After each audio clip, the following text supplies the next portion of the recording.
Behöver du en bil? Mabe hyrbilar finns på över 150 platser i landet och vi har nästan lika många modeller att välja på. Mabe hyrbilar. Hyrbilar som passar dig. Hos Bright Esports i Västerås kan du testa på både NASCAR och olika formulabilar, precis som Svenska Eracingligan's deltagare. Gå in på brightesports.com och boka just din tid.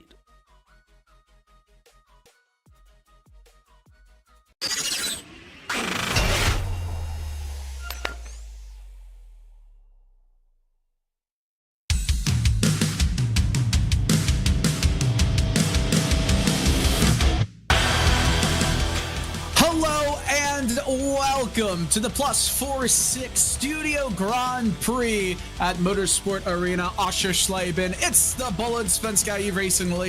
It's going to be a lot of fun here. This track, of course, in Germany is set to host the final, well, the penultimate round. 3 races in this round of the Formula Series for the Svenska Eracingligan. And Jesper Eriksson is just absolutely on top of the world now, joined alongside Cam Roger, who is definitely enjoying the fact that I'm joining for another broadcast. I'm usually not part of this until a little bit before the broadcast starts, and I'm excited to come at you live with you, Cam. Yeah. Absolutely, it's going to be an awesome broadcast, and hopefully we get some awesome racing. This is 3 races of action, and to be honest, I'm quite looking forward to this. It's a bit of a different circuit to some of the ones that we've had, and it should produce some nice, great racing.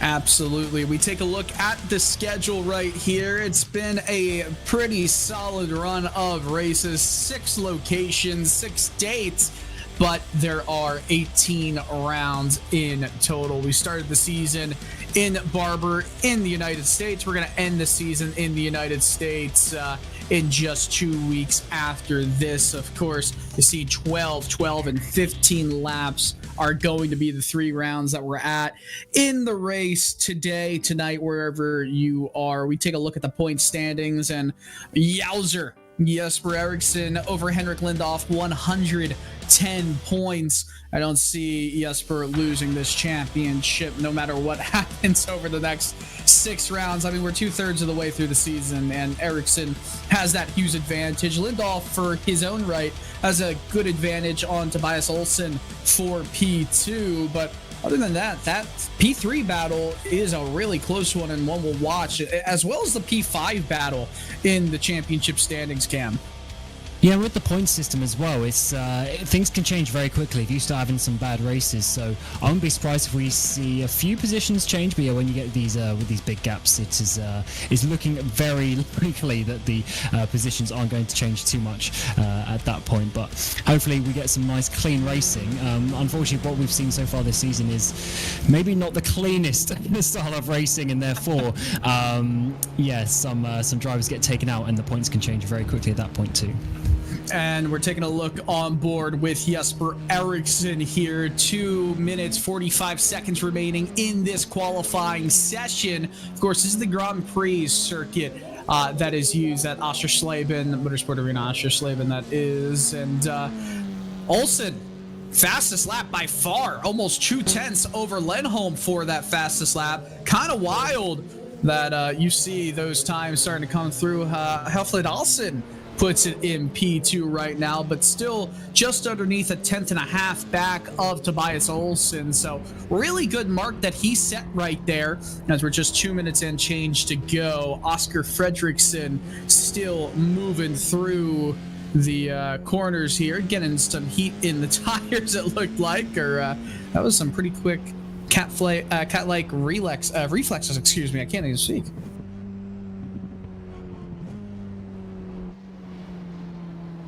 Yeah, certainly was a very difficult track, to be honest, and I wouldn't be surprised if we see quite a few drivers making mistakes, especially on the curbs around here. It's a very difficult circuit to nail.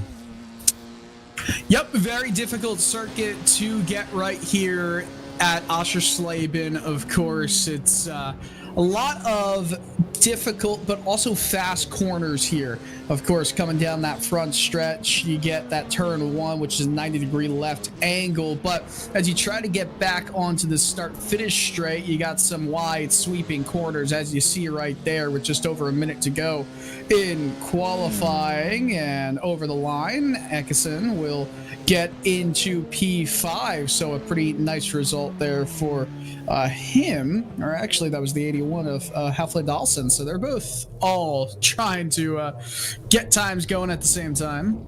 Oh, car off track right there, and that's Philip Bjork, who is 3/10 back, and he tries to get it back on track, lights up the rear wheels, and that's what happens.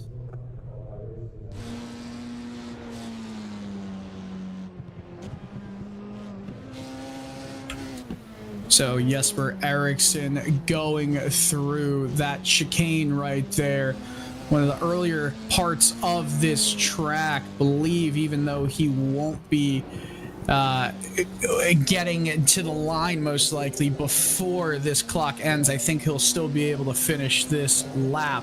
Qualifying only 11 seconds left in it, the long back straight before he goes through the sweeping right, then the sweeping left. It's a long-term kind of chicane before this right-hander, the penultimate corner, but he's actually not going to be able to finish that qualifying run. Checkered is out on qualifying. Race 1 is about to commence. Let's take a look at the starting grid. And starting P1 is Marcus Byfelt with a time that beat Tobias Olsson's time. That was a 1:22.605. 1/10 back is Olsson, starting on the outside of row 1. Halfley Dawson and Lenholm row 2, with Melvin Ekison and Jesper Eriksson, the almost guaranteed champion of this series, starting in 6th. Alexander Olsson and Daniel Holmer, 7th and 8th. Matthias Martinson and Lucas Holmgren round out your top 10. Garros, Frisk, 11th and 12th. There's so many drivers in this field, but fewer than we're used to seeing, I think, through all of these iRacing races. Broberg, Hammerstrom, Fredriksson, and Neptun, Holmbom, and Bjork, your first, I should say 9 rows. Bjork, Hellberg, Lundberg, Loden, Nordgren, and Johansson. The first 12 rows, not many more left, with Bjorn Brostrom, Thomas Canal, and Samuel Jones-Su 4 seconds off. And we get a look at this grid. Everyone getting ready to go. 3 races. 12 laps for the first 2 races each. Race 3 is the long one, 15 laps, order based on the race 1 finish for race 2.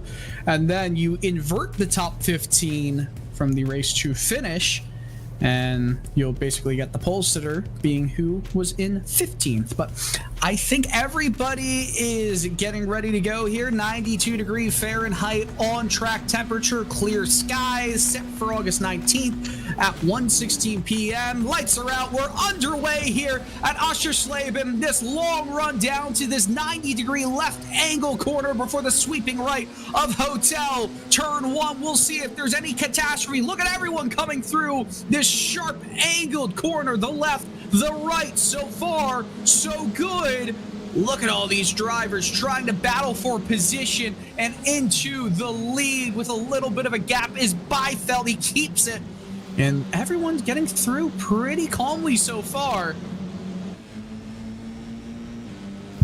And certainly they had a very good start. I was expecting a little bit more carnage actually into those first couple of corners, but it seems that they were able to get through, of course, using the slightly faster of the layouts in that first corner. But a contact though between Haflidason there coming towards the third corner, so that made it very, very tight between the two, but Olsson just about coming out on top of that one as they come into single file through this middle sector of the lap. Is definitely very hard to go side by side there, but this is where the overtakes potentially will come down this back straight. Yeah, overtakes for sure. I think we're going to start to see it before you go into this very fast, I want to call it a chicane. It really is just a big, long chicane, right? Where you kind of make that right and left, those sweeping corners before you go onto that double right-hander that is not the same in terms of speed or angle and then this, I guess you could say, medium-sized front straight. It's pretty long, but you know, there's another long back stretch. But 1 lap down out of 12 here at Oschersleben. Beifeld leads Olsen 0.8 back with Hafledalsen in P3, Cam.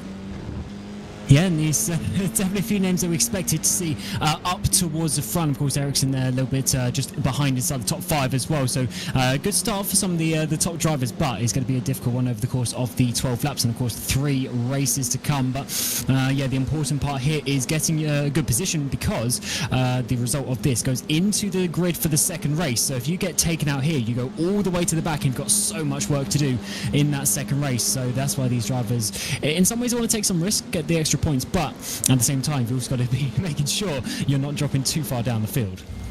Yeah, for sure. It's all about making sure you don't go on the grass either, because as you saw right there is a bit of runoff with the curbing. You have the curbs, then you do have a little bit of that green area right there. You can run on the edge, but it closes up pretty quickly on an angle before you either get to the gravel traps on the left side here on that penultimate turn, or, of course, the grass everywhere else. But we see this battle for 4th right now. Ivan Lindholm and Jesper Eriksson. Eriksson up 1 spot from the start of this race as we start lap 3, or almost a quarter of the way into this first one. In total today, we'll have 39 laps of racing at Oschersleben. Beifeld still leads, has just marginally extended that advantage for P1 over Olsen. And there's a bit of a gap forming from Olsen back to Hafledalsen. Everyone else, though, you can pretty much put them under a blanket. Yeah, it's staying very close, isn't it? Of course, slightly difficult to overtake around this track. There are a few good long straights, but it's when you've got such a consistent field, it's very difficult to be able to get the run on someone. You have to try and find a little bit of a different line, and also for yourself in a defensive technique, you can't be making mistakes, especially for a chicane like that. Very important coming on towards the back straight. Got to make sure you get that run. It looks like it's just Hafledalsen starting to struggle a little bit now. Lindholm getting a bit closer as Olsen starts to put away for that second place.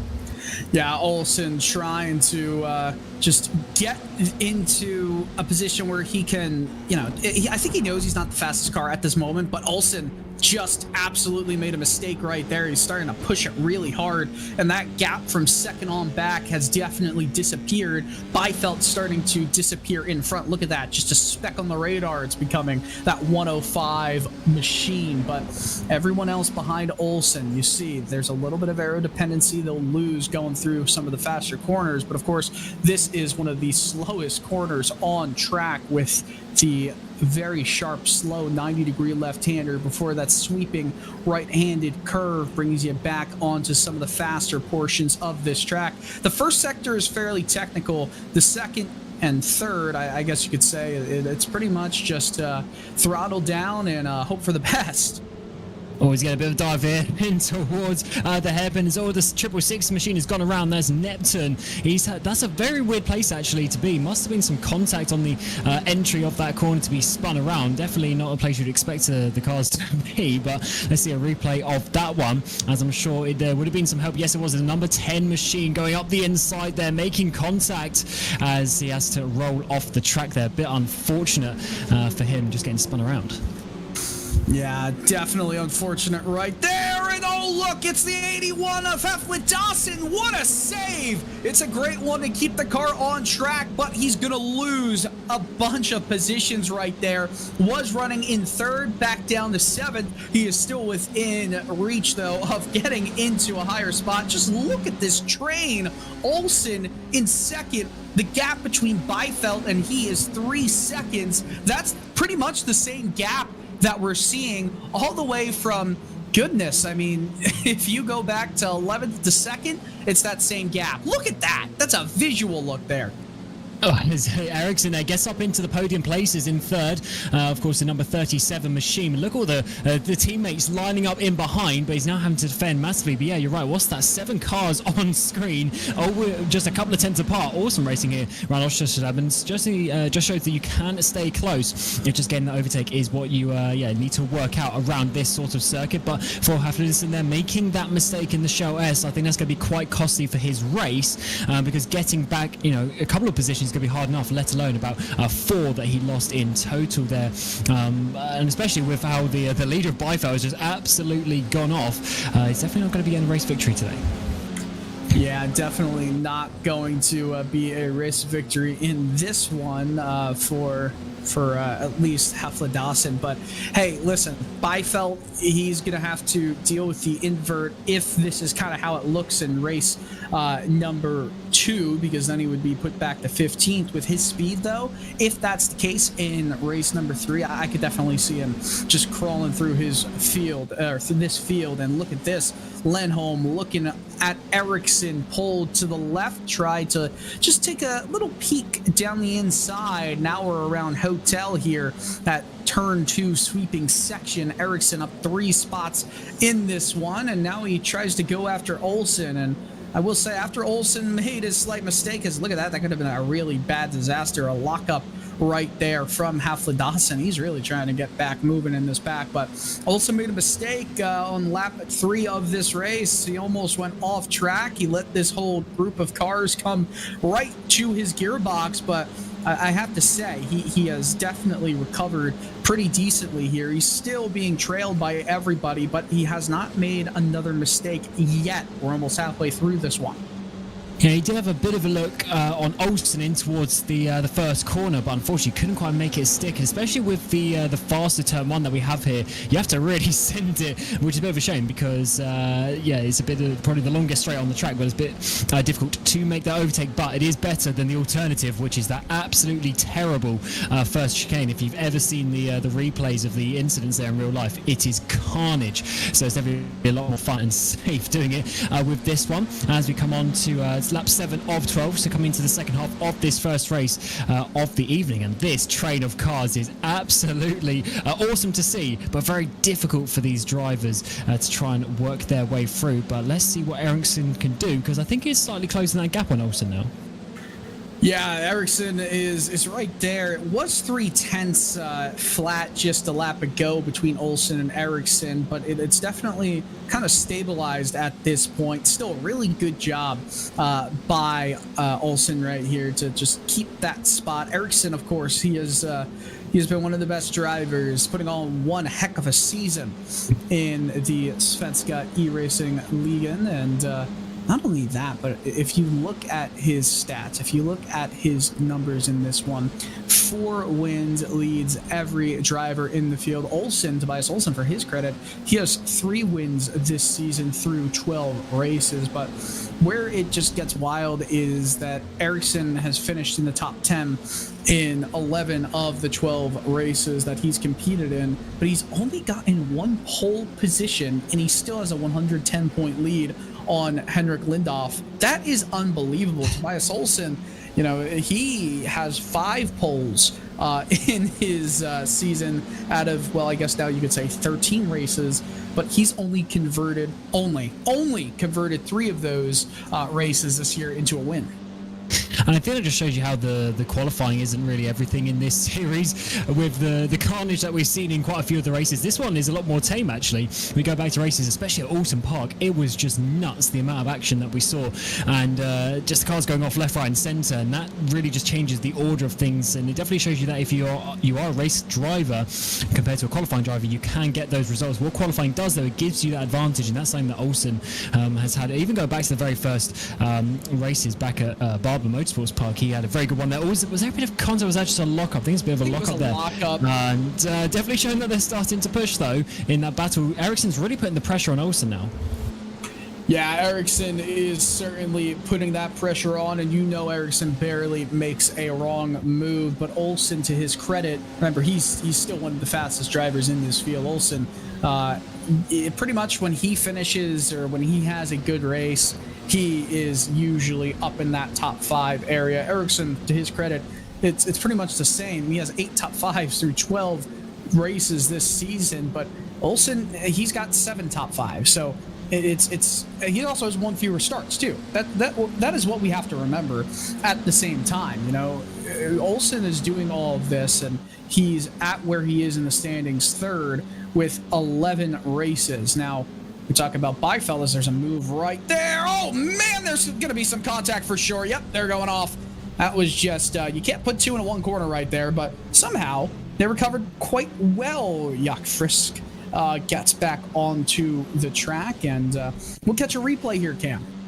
Here we certainly will. In towards this first corner, it's really a kink into towards the braking zone of turn 2 and just getting all caught up there, and unfortunately getting sent off the track. There was the 25 machine of Frisk, and I think he put his car in the right position. It's just a car in behind, not quite judging that braking zone correctly. It's easy to do, very easy to do, but especially on a corner like that where you're really already leaning in towards turn 2, you go off, and that's why you have to be very careful when you get close to cars like that. Here's Athleticism getting the run on this back straight down towards the Shell S. Can he finally make a move, stick up towards this field? Side by side they go. He went wide at this very next corner a few laps ago. He's going to do it again. He's going to risk it this time onto the AstroTurf, and that should put him up the inside of the final couple of corners. There goes that position, which is what he's been waiting for very much. Martin has to sit in behind, but I think Martin is coming for Olsen too. Yeah, definitely coming for Olsen right now. And of course, we're talking about the 292 machine of Alexander Olsen, not Tobias Olsen, currently running in 2nd. But, oh, look at that. Oh, pinching him down low into that first corner now around Hotel, trying to make the move work. Olsen, and Martinson just going back and forth here.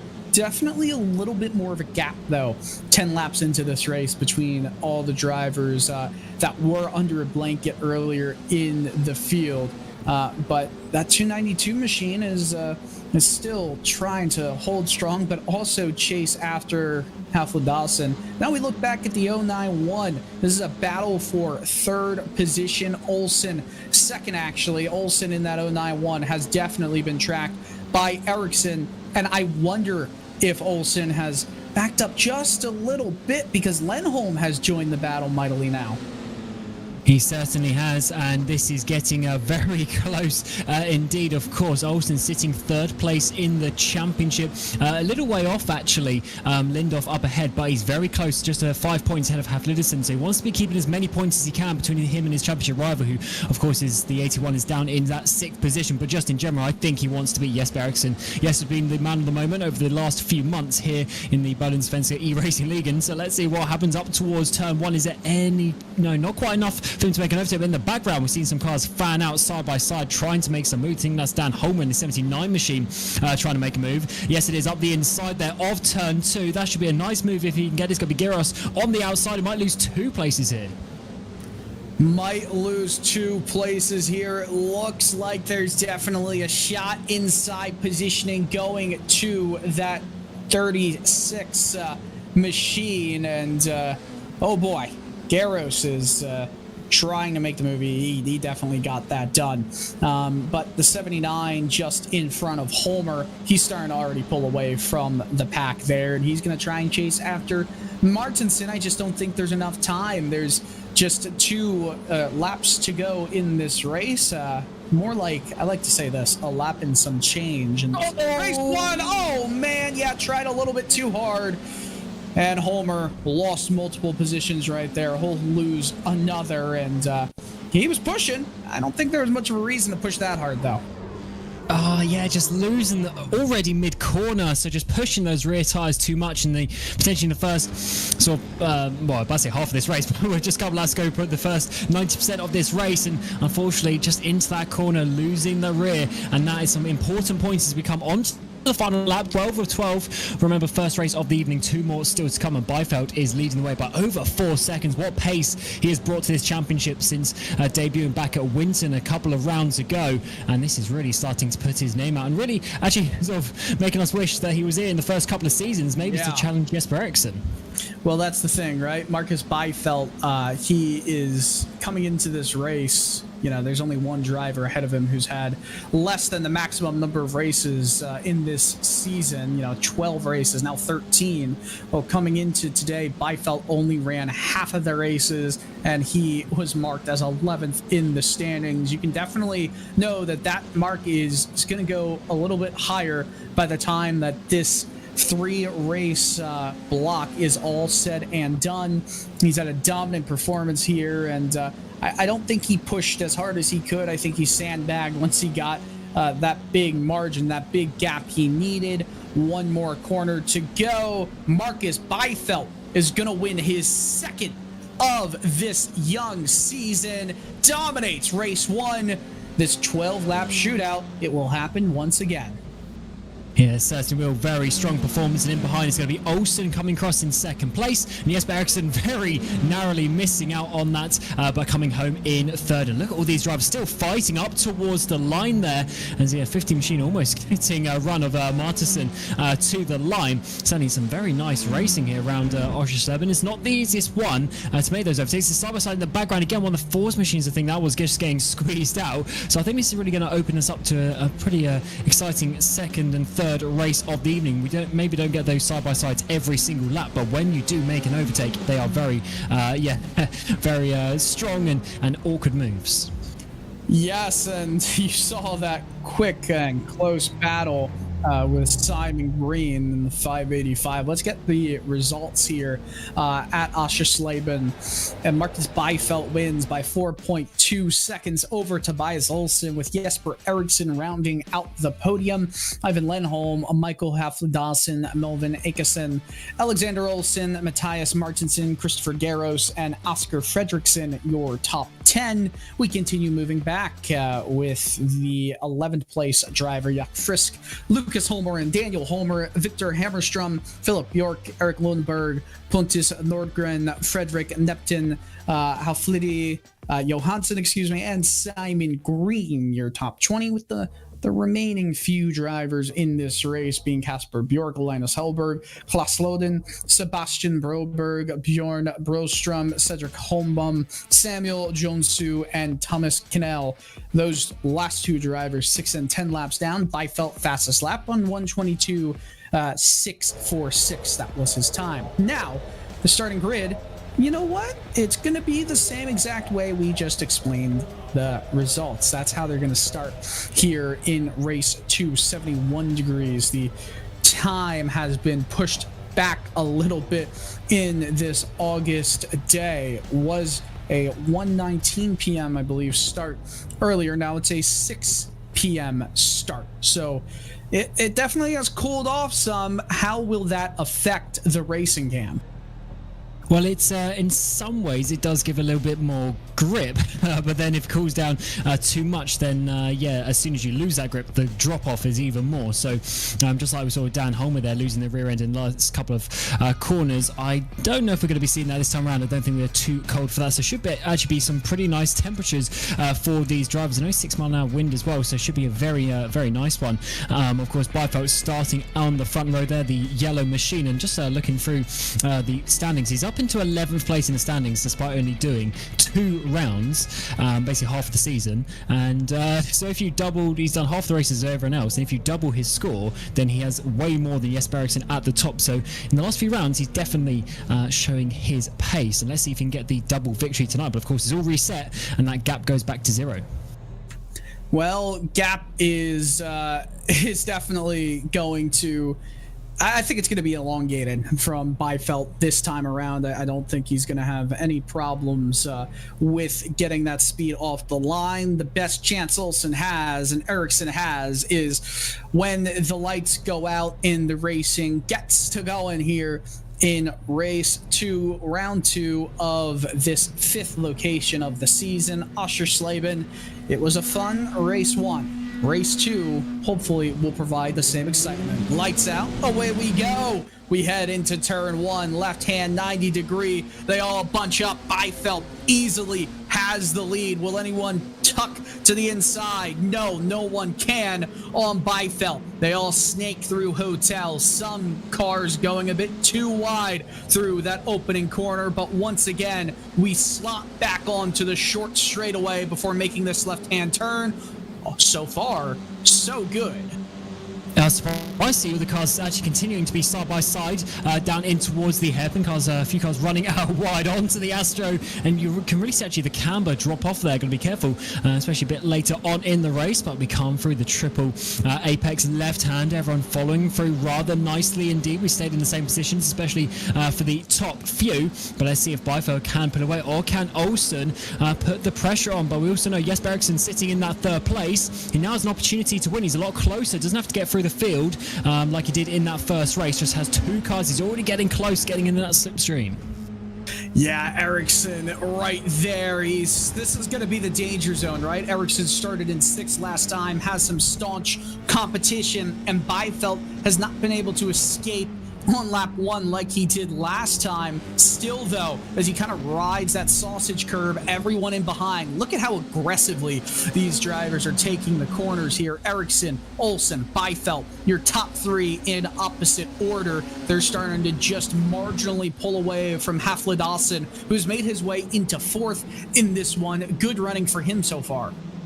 Yeah, what we saw there from Olsen was, I think he was just lifting off, backing out of it a little bit in towards turn 1. So definitely wants to keep up with Byfeld, as Ericsson does a little bit of a wiggle to the inside there, thinking about making a move, or maybe just trying to sort of look big in the mirrors, trying to make Olsen or force Olsen into making a mistake. Olsen did go a little bit wide there on the exit of the corner, but I don't think he's going to be phased just at this point. But so I think a little bit of a race strategy already at the end of that first lap, with Olsen deciding, it looked like, to not make the overtake, which is a bit of an interesting one. Probably just wants to follow the fast pace of the 105 machine.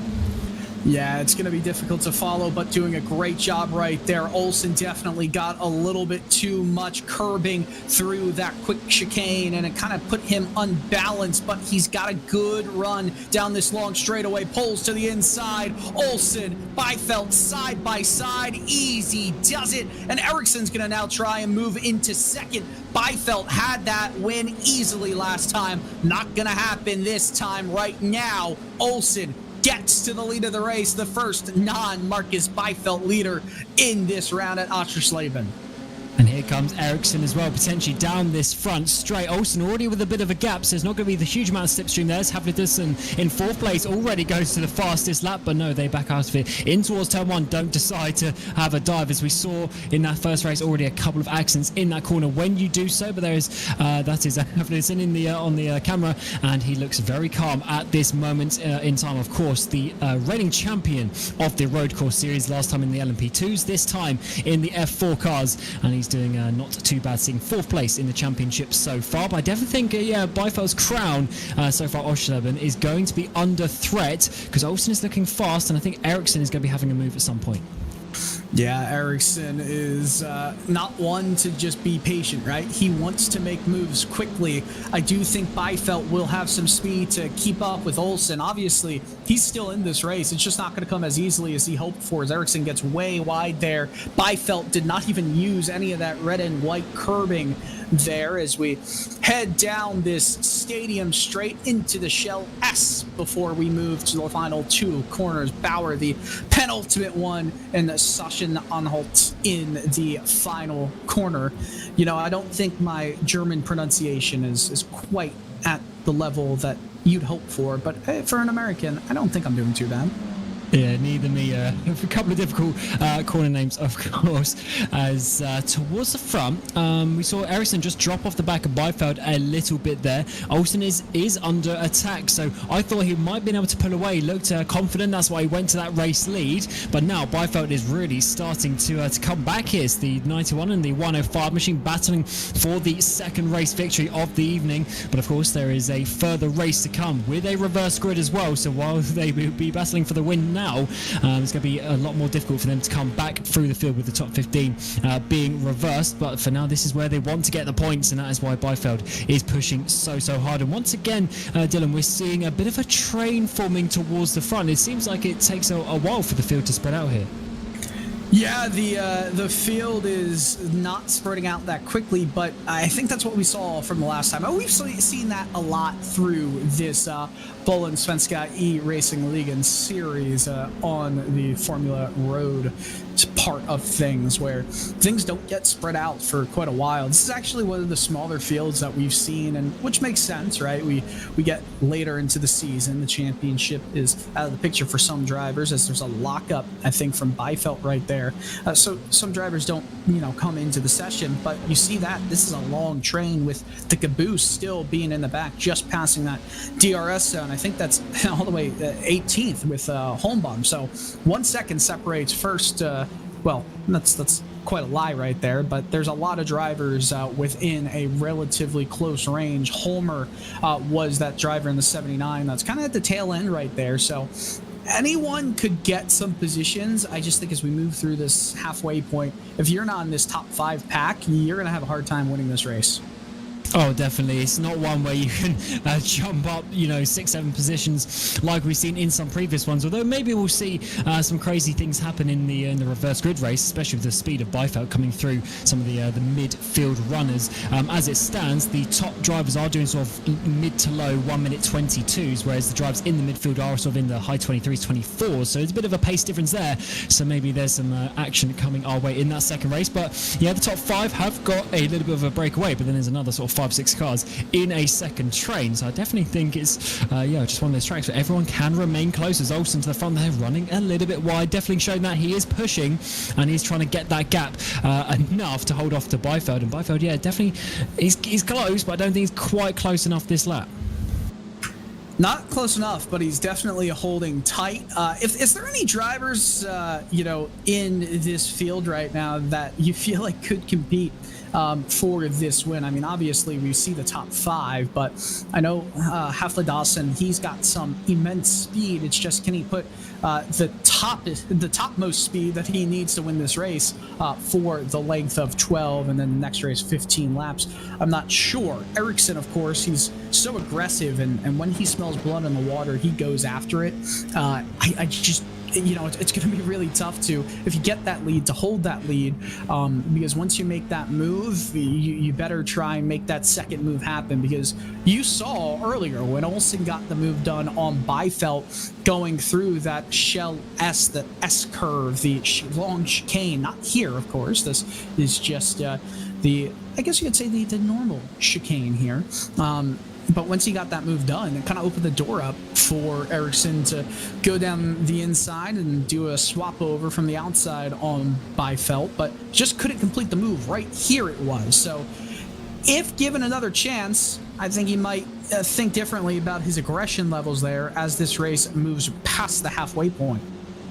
Certainly does, and they've got some lapped traffic coming their way as well, which is always a bit of an awkward factor. It's at the 14 car. There's Thomas Cannell obviously having some issues there at the start of the race, and now needs to look in his mirrors because he's going to be getting all the fast drivers batting for a race victory coming up behind him. This is going to be a very awkward time. He's got 5 cars to let through, but that's actually quite a nice place on the track to let them go, as Olsen still continues to lead the way of this battle that goes all the way down to Lindholm, kind of in that 5th place. Yes, Ericsson getting close there to Biefeld. Olsen even thinking that he needs to defend down towards the triple left-hander. So he's definitely looking in his mirrors, which can sometimes slow you down. Sometimes it's quicker just to focus and do some qualifying laps. Yeah, sometimes you want to mirror drive, right? Where you want to make, moves based on what you see in behind. But I feel like with the gap being as small as it is, it's impossible to just think about, making those qualifying laps, right? Because the moment you just kind of let the space, because you got to defend, right? You got to pull towards the inside maybe a little bit earlier just to fend off any incoming challenges, as Biefeld got really wide right there. Ericsson got close, but it's just so short, that run into Bauer to get the move done. But kind of what I'm saying is that if you have a run, and if you can't get it done quickly enough, that it's just going to be impossible. As you see, like, there's a spin in the back. Didn't quite see who that was. I think it was Frisk. And yeah, that was Frisk right there. Oh yeah, Frisk, of course, going off in. Okay, yeah, maybe that was just this timing tower, but he was the driver who went off in that first race as Olsen is dropping down the field there. The 292 machine, he's had some sort of issues. Again, a bit of a weird place on mid-corner through the long right-hander.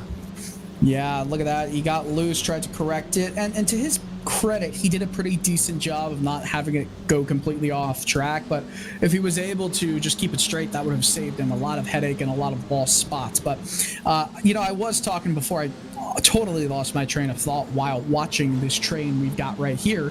About the qualifying laps, you have to defend, so you can't just open yourself up. You can't let the door be even a quarter of the way open down the inside at a fast corner like this, or a slower corner where you want to slow down, get your best apex, because a driver in behind, 2/10 in behind, can just say, hey, I want that room, and I want to force you to struggle here. You go 3 or 4/10, especially half a second in front, it's a different story. Right now, you still got to partially defend while being aggressive on the attack, just for the track in front of you. Yes, certainly it's certainly a tough one around here. As we're on to lap 9, we're still seeing these top 5 in that same order, and it was an absolutely aggressive move there by Olsen. So Byfeld needs to take some risks, I think, to get this position back. But how much does he want to risk it? Getting very close there on the exit of the hairpin, but is it going to be enough to try and find a way through? So it really seems to be a track where the track position is king around here, and it seems like Olsen, even though I think he's slightly slower than Byfeld, he's able just to keep in that position, and maybe even Jesper Eriksson as well. We really haven't seen his pace so far this event, because he's always been in a little bit of traffic. Yeah, always been in that traffic, and the fact that he was able to fend off and has been fending off that battle from Eriksson, but staying right there, I almost feel like Olsen, Tobias Olsen, yeah, he's absolute bad fast, and his best lap though is 10th off of what we saw from Byfeld earlier in this run. The times are going to continue increasing, right? They're going to continue increasing as this race continues to move on, because even with the tires kind of falling off just a little tad, the cars are getting lighter, right? The fuel is being used, and they're setting this car up for the amount of fuel they need for this race. And with it being 12 laps, 3 laps to go, it's now anyone's game. You see 3 different lines being chosen there, 4th and 5th battling on back. Lindholm trying to get a move done on Haflidalsen. I mean, I think everybody knows it's now or never, and you got to start it now to set up the move the next lap. Yeah, you certainly do. This is the time where you need to, just really plan what you're going to do. You don't have too many laps left to make it. I don't think it's going to be one of those ones where you can wait, though. I think if the opportunity comes up, you have to send it. Unfortunately, Eriksson just losing a couple of tenths, going a bit wide through that right-handed corner in towards the chicane. Needs to be getting the run. The issue is it's so fast onto this straight. It's very difficult, actually, to sort of get a bit of a run. But actually saying that, the 81 of Haflidalsen, who is very strong at this part of the circuit, actually is getting a run, but I think that's because Eriksson making a couple of little mistakes there, just a 10th here, a 10th there, but now the top 2 are starting to get away. Top 2 starting to just ever so slightly pull away from Jesper Eriksson. I almost wonder if this, partially helps Eriksson if he wants to get a full burst of speed, but I think that's trying to find a needle in the haystack of good fortune going his way from how this race will end. This is as close as Byfeld has been to making another move on Olsen as he has been in this race, with just under 2 laps remaining. Can Olsen win this one, or will Byfeld go back-to-back in the first 2 of 3 races here at Motorsport Arena Oschersleben? I'm excited. This is going to be a fun finale, or I guess you could say a midway finale, if you will, between them. Oh, and was that Byfeld blinking a little bit? Was he having connection issues? He kind of lost some steam at the same time, because Eriksson's now pulled closer to him, and Olsen has pulled it out a few tenths more of an advantage. Yeah, I think that did, whatever that was, went the way of Ericsson. He's got the run here on towards this back straight as well, down towards the Shell S. Can he find a way through such a risky overtake here? But he's going to go for it up the inside, diving it later on the brakes. Byfeld's going to go wide. That's going to be the switchback potentially for Ericsson. But now the issue for him is he's on the outside of the penultimate corner. That's a very difficult one to make an overtake. So I think Byfeld might just have this, be able to hold on. But of course, Olsen is getting away. But Ericsson does send up the inside of the final corner. Byfeld goes side by side onto the front straight. Yeah, this is now Olsen's race to lose at this point. Not sure what happened to Byfeld. He was as close as he had been all race to getting a move done back on Olsen, but now he's in the clutches of Jesper Eriksson, who, if he had just a few hundred more feet or meters to get that move done, I think he would have had the steam to pull alongside Byfeld right there, but Byfeld goes wide. He does have the advantage of a left-hand corner coming up right here, and the move is not made by Eriksson, who is now under attack from Haflidasen. This battle on back from second to fifth, it's pretty immense, but what a job by Tobias Olsen. Got a clean move done on Marcus Byfeld earlier and looks to be on his way to winning this race. Yeah, he's looking very strong, and he put himself in the perfect position there, because as soon as the cars start battling in behind, that's just giving him a second lead coming on to this final lap, and he's really enjoying that one. Of course, he did the work really in those first couple of laps, put the pressure on Byfeld, made that move stick, and in behind, they've struggled to do anything, so that has been a very strong race from the Swedish driver. Yeah, it's been an awesome race for him. Just 2 more corners to negotiate here at Oschersleben. It's been fantastic. Tobias Olsen, fast car in this race. In the last race, he's going to have a fast car in the third race to get it done, but he gets the win in race number 2. Byfeld will be P2, while Jesper Eriksson will finish in third. Haflidasen and Ivan Lindholm, your top 5. And that was certainly a nice race between all those drivers. Of course, similar to the first race, where it wasn't just overtaking every single lap, but it was the pressure that they were putting on themselves, and then the massive attack there by Olsen to obviously make the move in the end. And unfortunately, Jesper Eriksson just hasn't seemed able to get onto the pace of Byfeld, onto the positions of Byfeld and Olsen. So definitely think there's some work to do, and it's going to be very interesting now we get to the reverse grid.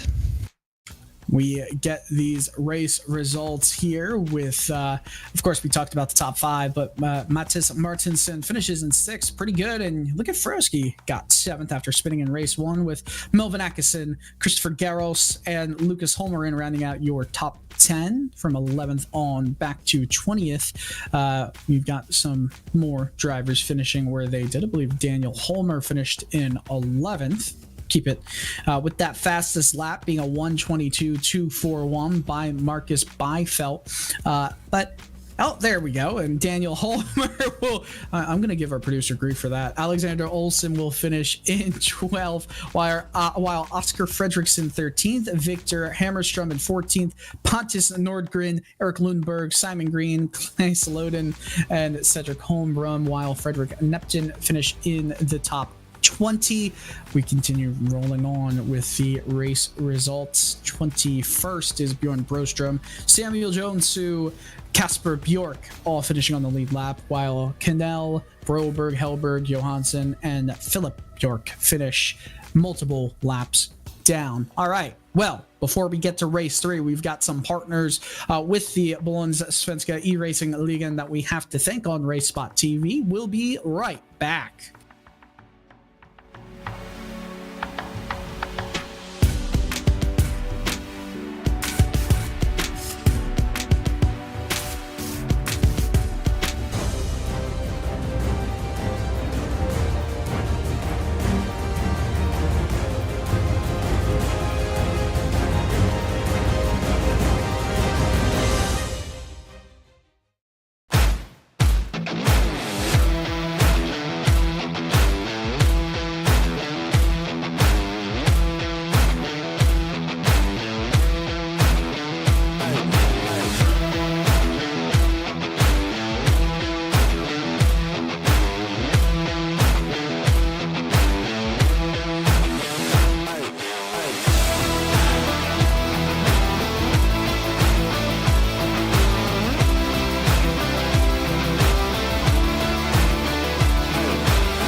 Behöver du en bil? Mobi hyrbilar finns på över 150 platser i landet och vi har nästan lika många modeller att välja på. Mobi hyrbilar. Hyrbilar som passar dig. Hos Bright Esports i Västerås kan du testa på både Nascar och olika formulabilar, precis som Svenska Eracingligan deltagare. Gå in på brightesports.com och boka just din tid.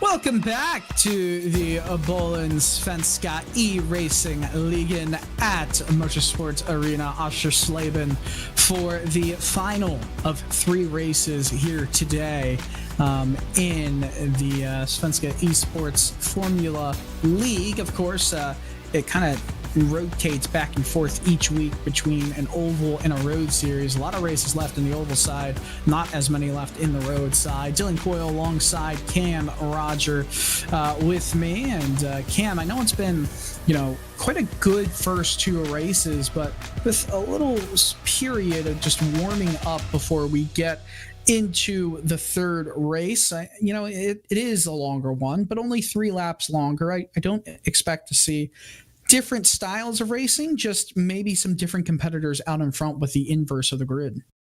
Yeah, I think this is going to be the big factor here because it's basically half the field that is getting reversed. So that often brings a little bit of carnage, and I'm definitely expecting to see some wild action with those faster drivers having to come back through the field.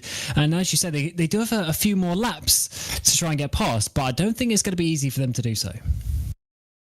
Yeah, I just don't think it's going to be quite easy anyway. I do think we'll see some drivers definitely going through the field pretty quickly.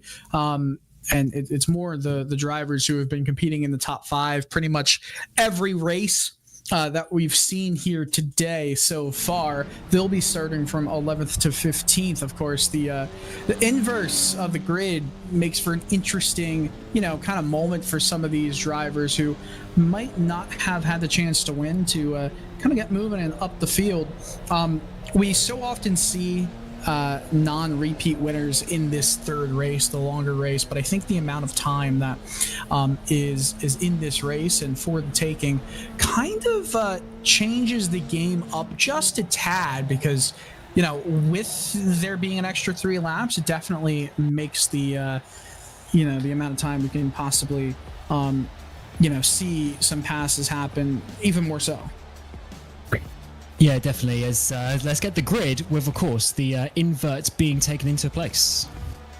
Yes, and Pontus Nordgren, who finished 15th in the last race, starts on the pole with Victor Hammerstrom starting alongside Oscar Fredriksson, Alexander Olsen, and Daniel Holmer. The top 5 with Lucas Holmerin in 6th. We move down to 7th with Christopher Garros, Melvin Ekison, Jack Frisk, and Mattis Martinsen, your top 10, while Ivan Lindholm and Michael Haflidasen, your top 12. Jesper Eriksson, Marcus Byfelt, Tobias Olsen round out your 15. That inverse there, while Eric Lundberg finished 16th in race 2, will start 16th, as will everyone on the way back. They'll start where they finished. Loden in 17th, Green in 18th, in 19th is Holmbaum, in 20th is Neptun. It's Bjorn Brostrom and Kasper Bjork in 21st and 22nd, with Jonesu, Kinnell in the first 12 rows, with Broberg, Hellberg, Johansson, and Philip Bjork rounding out the 28 car field. What are your thoughts before we get to the grid and get moving here? Oh, I'm thinking that we're going to see the likes of Olsen, Byfeld, and Eriksson probably get up towards the top 10, but I don't know if they're going to get inside the top 5 unless some absolute carnage happens up towards the front. So I'm actually sort of looking forward to see how far they can get up, because I think this is probably going to be the most difficult one yet so far this season in terms of how easy it is for the reverse grid to be swapped back around. Yes, and as we get ready to move here at Oschersleben, just a few more seconds before we get those 15 laps. It should be a very, very quick 20 or so minute race. It's the long race, but it still feels like a sprint race here, as our first race started around 40 or so, 45 minutes ago. it's going to be a lot of fun. You see up front, Nordgren is just rotating the tires a little bit. He has them placed to the left just a tad. Will he want to block off any run from Hammerstrom? Everyone grids, smoke up, lights out, away we go into turn 1. Hotel is going to be that interesting corner. Some more chaos might happen here. Cars not exactly sure where they are compared to the last time as we all try and cycle through Hotel. So far, so bad, as there's a car off track. Is that going to be the only issue? Oh, there might have been a huge T-bone off track as well.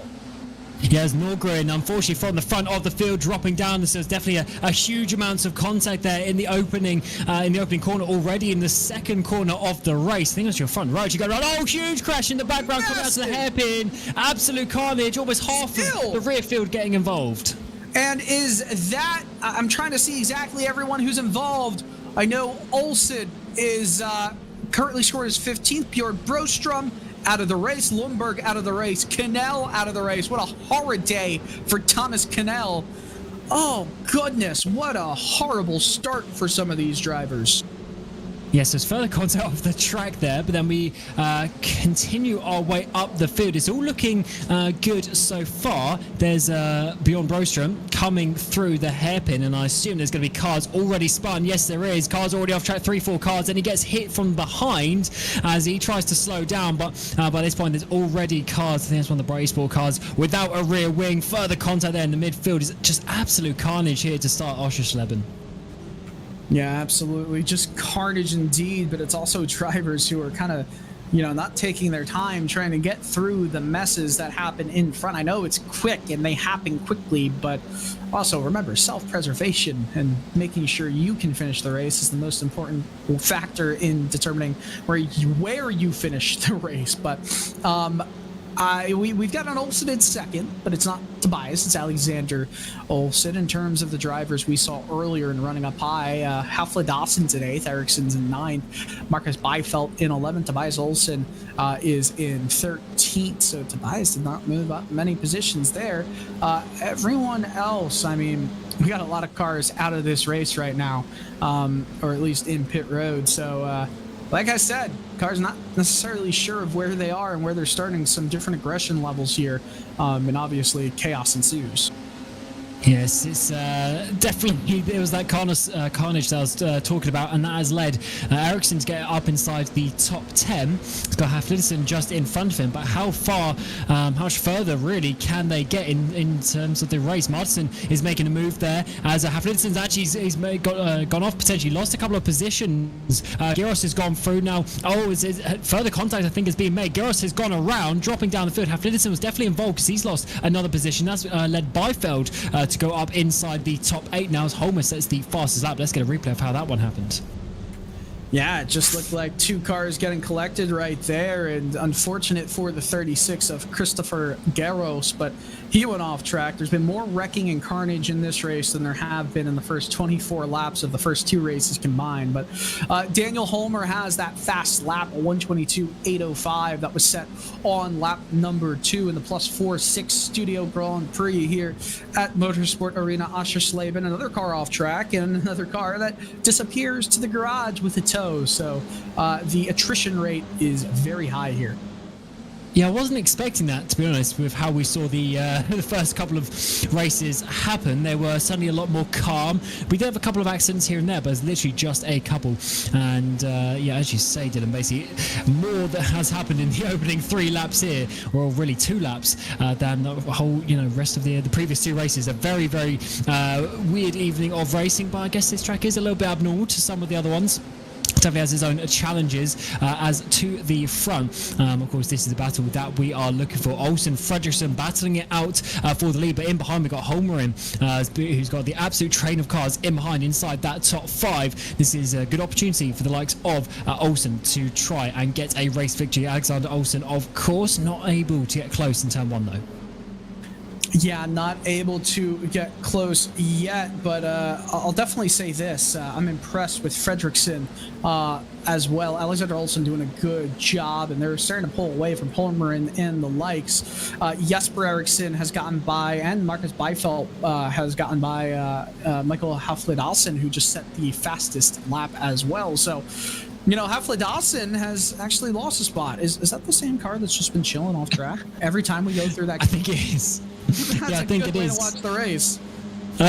Yeah, very good seat, but unfortunately not into the race. Unfortunately, can't quite see which car it is, unfortunately, but they're certainly dropping the way down. There is Oscar Fredriksson, though. I think it's one of the first times we've seen the onboard camera of him in the 1-1-12 machine. Of course, also competing in the Oval Series. Looks very calm. That's what I actually like from quite a few of these drivers. When we come and see their cameras, they all seem very calm. They don't seem too stressed out or too overexcited, and I think that's why we do get some pretty good racing in this league. And so far, it's actually holding it on and starting to pull away slightly, maybe from Olsen. I heard the 1-1-12. I didn't know there were 4 numbers being used on this series. Did I say that? Yeah, but you can call me out for all the errors I make while using, you know, my words, because my dictionary is usually really full of bad puns and messed up speaking points. So feel free to call me out too.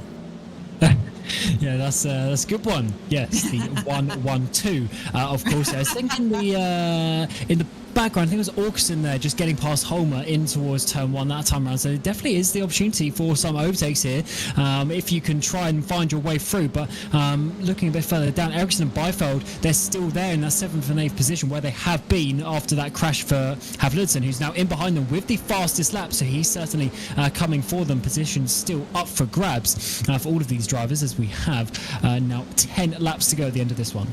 Yeah, 10 laps to go and some change at this point. And, you know, I'll tell you what, Eriksson is right there in that conversation, and so is Byfeld. But Byfeld, of course, is 2 seconds off. I wonder if there was kind of a problem or a mistake that just lost him some time.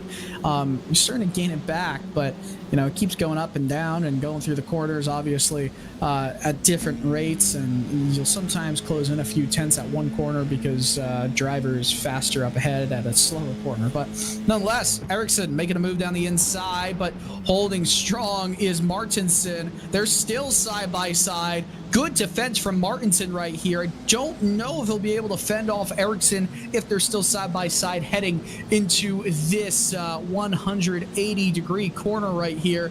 Oh, that's going to be tough to hold on the outside, but he's doing a fantastic job of that right now, and he'll have a few corners to make some more defensive maneuvers. But I think once you keep turning left, and I mean that's pretty much 270 degrees of left-handed corners, that's hard to hold on the outside for that long. Yeah, it's a difficult one to hold it on the outside, as you say, but Eriksson there making the move. He had to work hard for it, you know, pretty much a third of the lap or so. He was going side by side there, but definitely made it stick, and that all started with that run down in towards the first corner, and he's now trying to get up on the back of Holmer, and he's only, you know, just behind him, so there's definitely some good opportunities for that position to be made, and then maybe get up towards Augusten, as again, sort of Augusten dived up the inside there, having a battle with Holmgren to get himself onto the podium. Man, that was a bit of a dive right there, and I almost thought that we would have seen some contact, but thankfully we did not between Akison and Holmgren. But Holmgren wants to, you know, hold off this charge from Akison. Akison is just throwing it into the corner.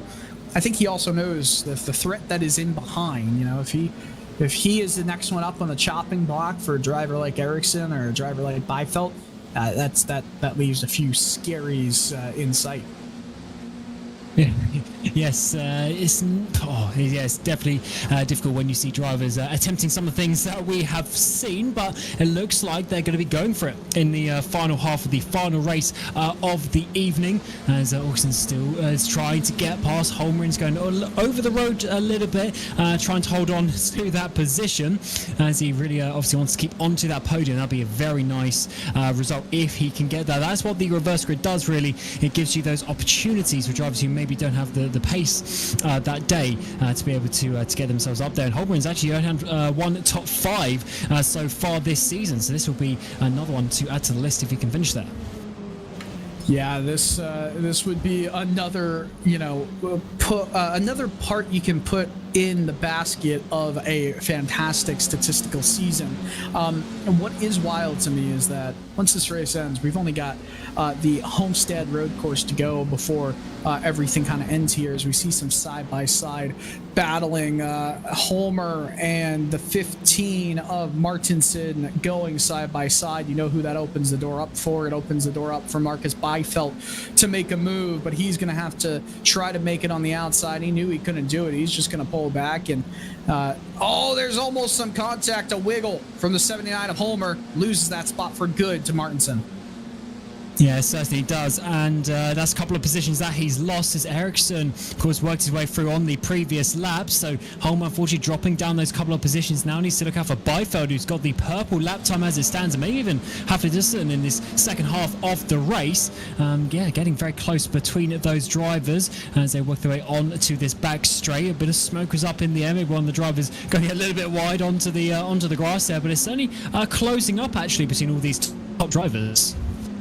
Yeah, it is closing up right now, and that makes it a little bit more interesting as this race carries on. I will say we haven't seen that, that just cutting edge maneuvering that we're used to seeing from somebody like Jesper Eriksson. It has shown a few times in this race, but he just hasn't been able to make the moves we're so used to seeing from him. That's not to say he's not got the speed or the run or the excitement or the travel in this one. He definitely still can win this, but time is being wasted right now. He still has 4 cars to pass to get into the lead, but he is at the tail end of this kind of top 5 battle right now, which could be huge to kind of move up through. It's just he's going to have to make those moves very soon, because if you're still in 5th with 3 laps to go, I mean, the odds of you making it through 4 fast cars are going to be very, very low. Yeah, we saw the struggles they had in the first couple of races. Couldn't get outside of that 3rd position once he got there in the first couple laps of the first race, and pretty much just sat there for the first and second race. But this is good opportunity. Oh, in the background, someone goes off. I think it was Martinson. Yes, it was going way off into the grass. Homer goes through, Byfeld goes through, and maybe have to listen as well on the back straight. But he might have just been able to hold on to that. But wow, that was a huge moment there for the number 15. Yeah, that could have been a huge mess right there, but Martinson is holding fairly strong. Byfeld now in the 105 machine is just 0.3 of Homer, but the unfortunate thing for Byfeld, even with that fastest lap and that win that he had in race 1, is that if he can't get into the top 5 from this race, or even a podium, I think it would be a little bit disappointing, because he's had the speed and he has the speed in this race. It hasn't worked out for him as well as he would have hoped for. It's been a very difficult track to make moves on. Yeah, it really has. And as we get a lap car getting out of the way there in the background, we've had a bit of a battle actually with who was that? Havlicton and Martin, that's who it was.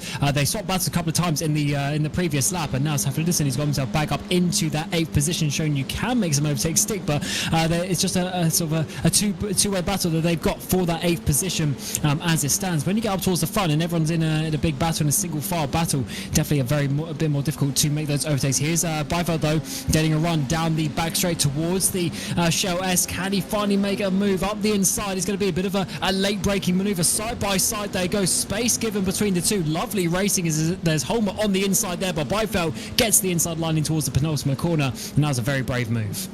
Yeah, really brave move right there, but exactly what the doctor ordered now, with a 2.2 second gap and clear track in front of him to get into 5th. I mean, the next guy he's going to have to try and pass is going to be the toughest of them all, right? It's Jesper Eriksson, and I think Eriksson knows that. He takes a peek down the inside, now around the outside of Ekesson. he's just not close enough to make a move.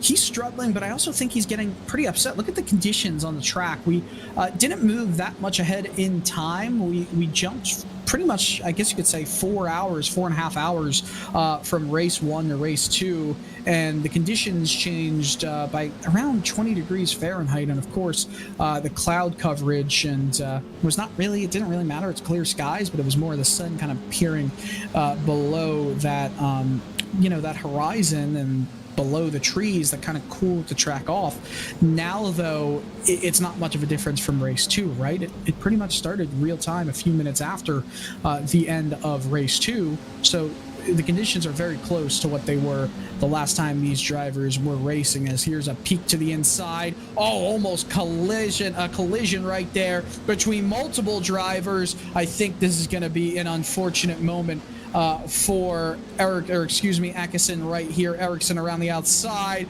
kinda got squeezed up high on corner exit, but quickly bounces back to the inside. They're side by side. I think Ericsson's got this.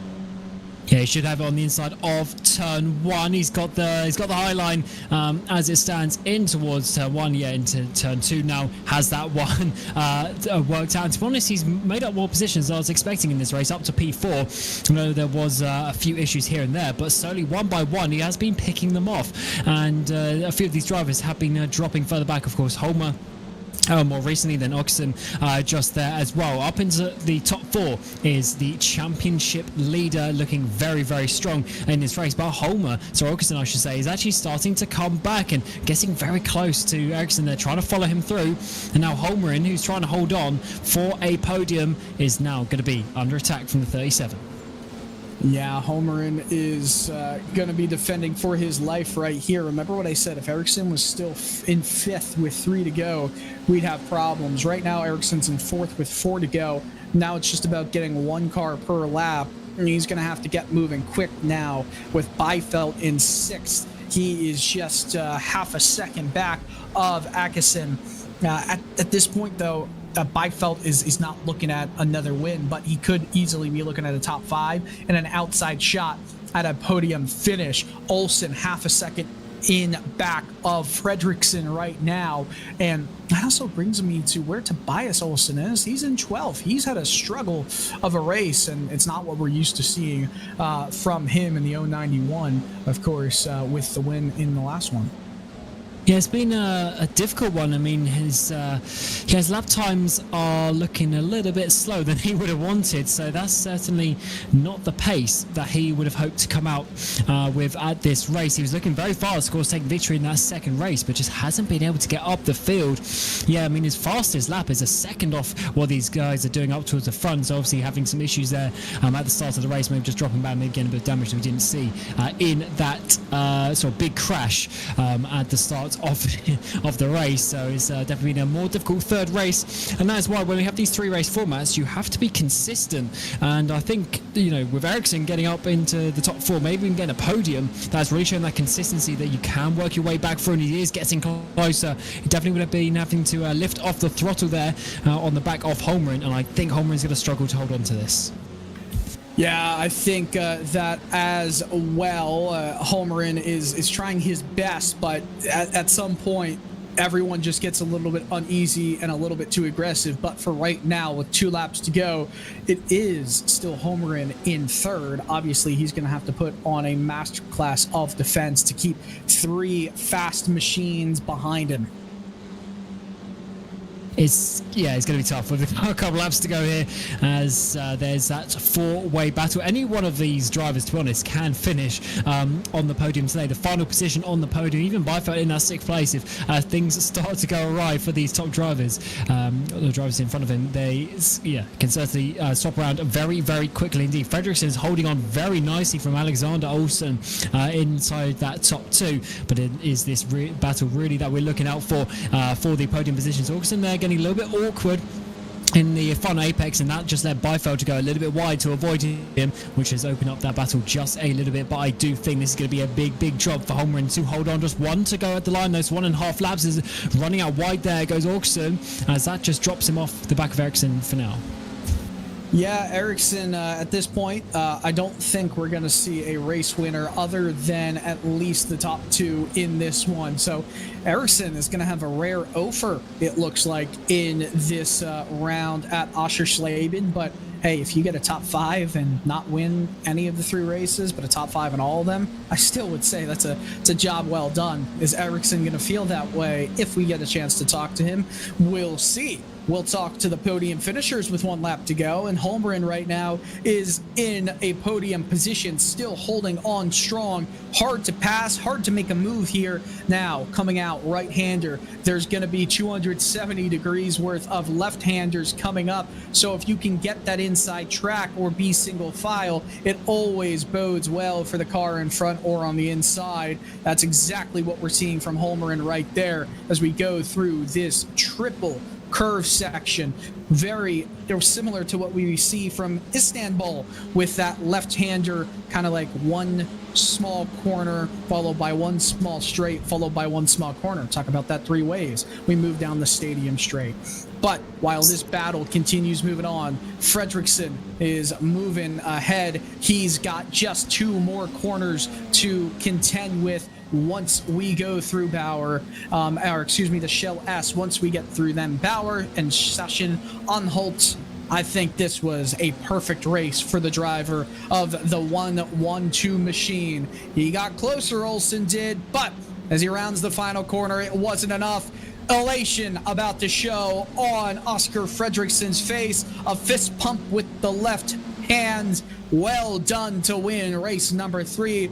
Olsen in second. Holmgren holds on for P3 at the last gasp, and quick donuts here in the runoff area. Not even the runoff area, right on track.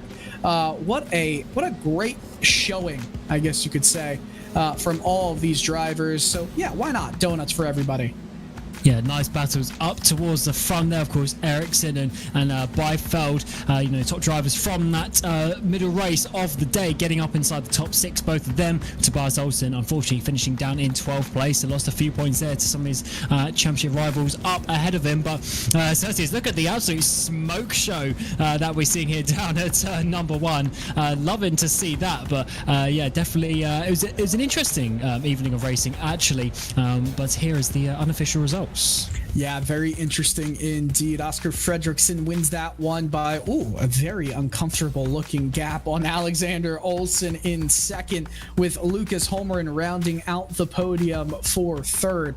Jesper Eriksson, Melvin Ekesson, your top 5, while Marcus Beifeld, Daniel Holmer, Michael Haflidasen, and Mattis Martinsen, along with Sebastian Broberg, finish in the top 10. We move down to 11th with Victor Hammerstrom finishing there, and Tobias Olsen.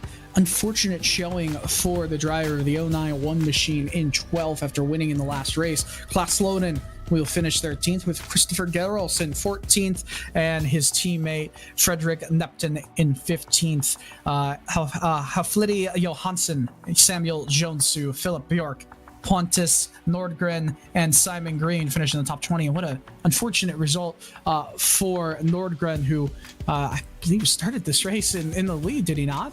With Hellberg, Canel, Holmbom, Bjork, Landholm, Lundberg, Brostrom, and Frisk, cars that were involved in big incidents earlier in the way. Well, Cam, I think that was a fun showing, and I think you've got all of our podium finishers now. Yeah, let's get talking to some of these drivers. And first of all, we will bring in Oscar Fredriksson. And Oscar, what a race that was for you. You actually, first of all, talk of your view of the crash in that first corner, because I'm sure that was a little bit scary to see that ahead of you. Yeah, I didn't see much of it, but I saw the car ahead of me went a bit wide, and I think he lost it. And then I had the car on the outside, and he just had to drive into him, I guess, and I had to take the lead from there. And then from that moment on, it was really just about defending, looking in your mirrors. Alexander Olsen gave you an awesome battle there, but were you feeling the pressure? Were you under any real threat for losing the lead? Yeah, I felt the pressure for sure, but I knew if I just keep up good exits and defend in the right places, then it's very hard to pass here, as we saw in the earlier races.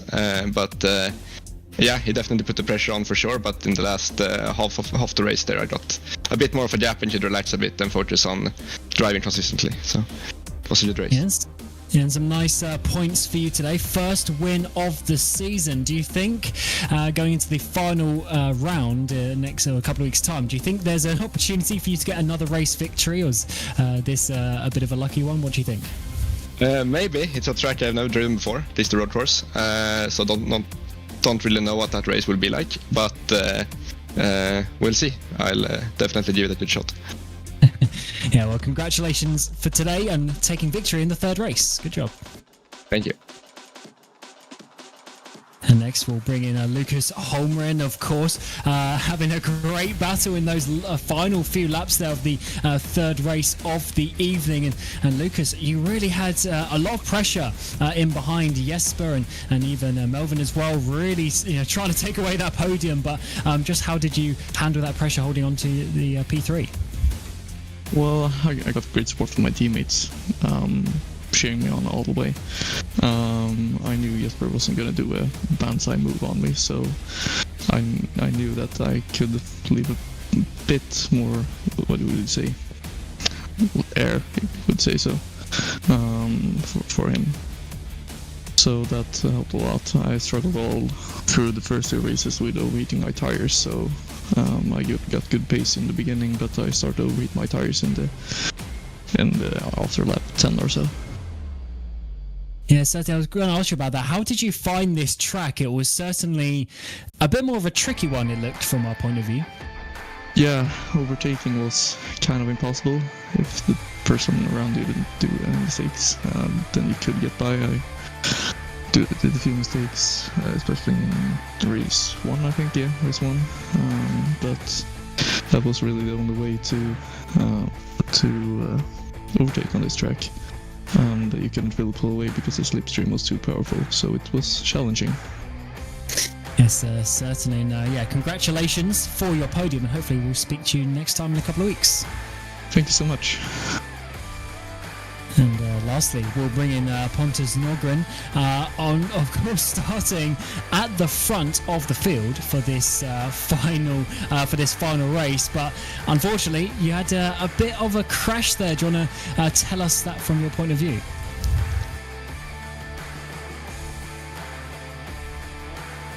Oh, you're muted, Pontus. You want to just unmute your microphone? Yeah, sorry. Of course, it was totally self-inflicted. I came in a little bit too hot. The road come to an end, and I panicked.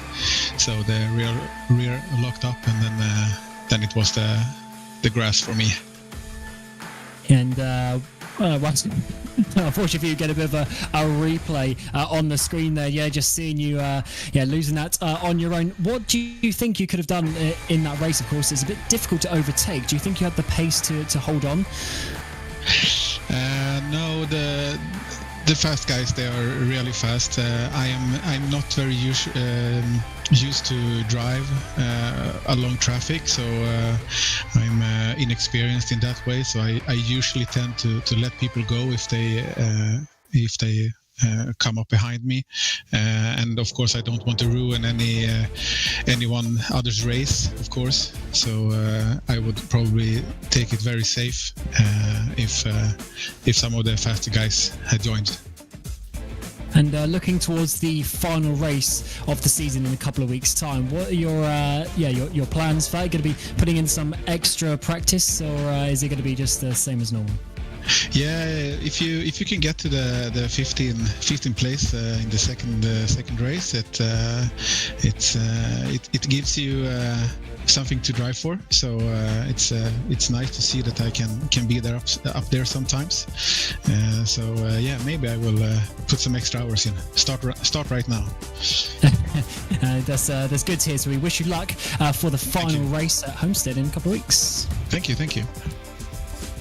So that wraps it up for us here at Oschersleben. Definitely a bit of a different race from what we've seen quite a few times this season, but it should be a fun one next time out for this series. In a couple of weeks' time, we get to the finale of the Formula Series here for the Bohlin Svenska. Eracingligan is going to be the mega final by Hafley, and it's going to be fun. Homestead Miami is going to be a very intriguing race. The 30th of November is going to be when we close out the season here for the Formula Series, but of course next week we'll be back with the Oval Series that will continue between now and May 2024. So loads of action here for the Bohlin Svenska Eracingligan.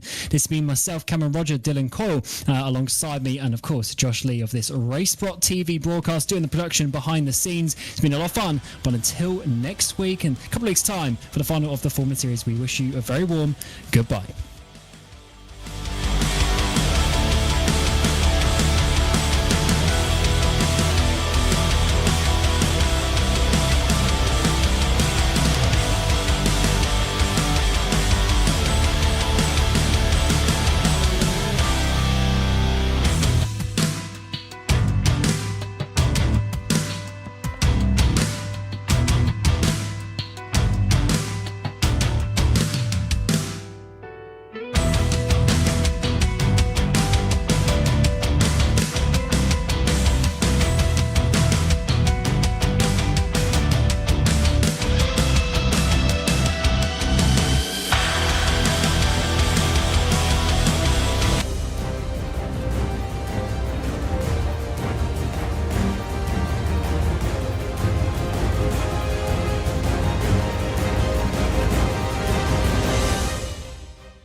Behöver du en bil?